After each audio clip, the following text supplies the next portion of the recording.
Hello and welcome to the channel. So in today's video we'll be going through how you could invest in £1,000. So let's get right into it. Okay, so you've managed to save up your emergency fund and you've managed to save an additional £1,000 and you want to know what you should do with it. Well, you've got a couple of options that we'll go through in today's video.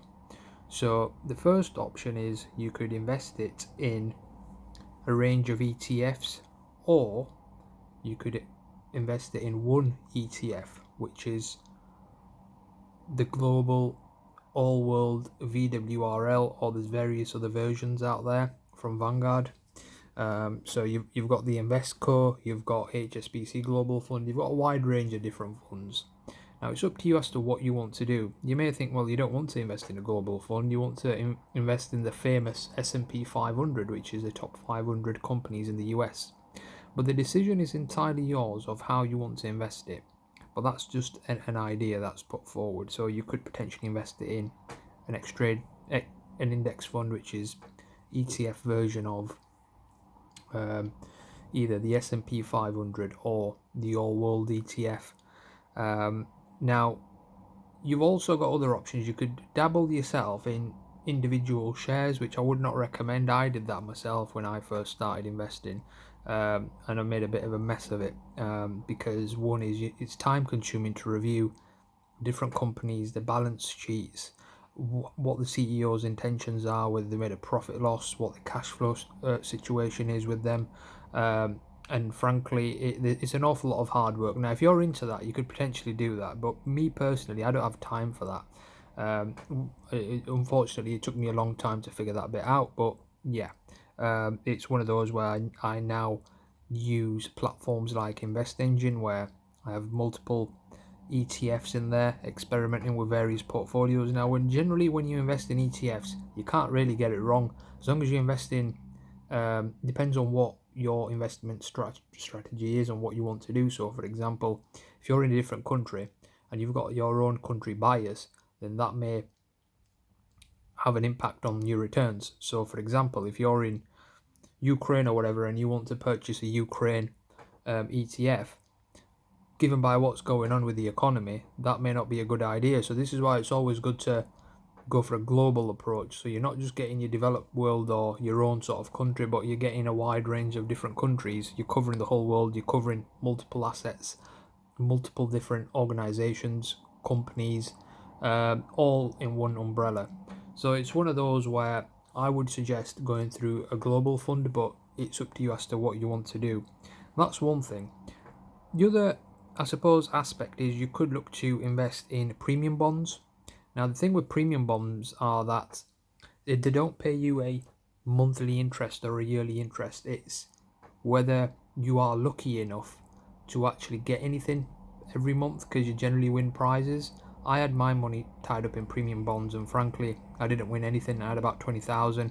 I must have won £25 on the odd month here and there, but in reality, I could have just put it in a savings account and got better interest every month. So it's up to you whether you want to take the gamble. If you like buying lottery tickets and scratch cards, it may be something to dabble in if you're into that sort of thing. Personally, I'm not into it, but I thought I'd give it a go because of that element of having surplus cash and topping up my ISAs previously in the previous years. The other option is you could split your money. So when I mean by split your money, you could have £500 in an ETF, you could have £250 in gold, which is invested online as well. You don't have to buy physical gold, but that's another thing as well. You can buy tiny gold bars, 1 grams, if you want to do that. I've got a link in the description regarding where I generally buy my gold, and if you use that referral code, you could get some discount from there. The other thing is you could potentially buy property. Now you're probably thinking, how on earth am I going to buy a property for a few £100? But the reality is that you could potentially buy property. I use a platform called Stake, although I do own physical property as well, but it won't get you far in terms of £1,000. So it may be a good idea to get a flavour of what to expect in terms of getting the similar sort of returns. And when I mean similar sort of returns, I mean I use a platform called Stake. and with stake, they generally provide you a net return of around between 5 to 8%, depending upon the type of property you own. And you don't have to deal with the management, you don't have to deal with the day-to-day running, the maintenance issues, any tenant issues, management issues. You don't need to deal with any of that. They pay you a fixed return, and then after the period of time, after the fixed period of time, which is usually between 3 to 5 years, they decide, if they do decide to sell the property, you would actually make profit on that as well. So on average, it's around about 10% return per annum minimum. So that's something to bear in mind. Now that would be 5% from the rental income and then 5% from the capital appreciation per annum. And the minimum entry requirement is around £150, depending upon the currency, because they generally deal with AED, which is the Arab Emirate dirhams. So it depends on what the currency exchange rate is, but it could be worth, you could dabble in all three. You could dabble in £500 in an ETF, a global ETF, £250 in gold, £250 in a property, and you've dabbled in a wide range of different things.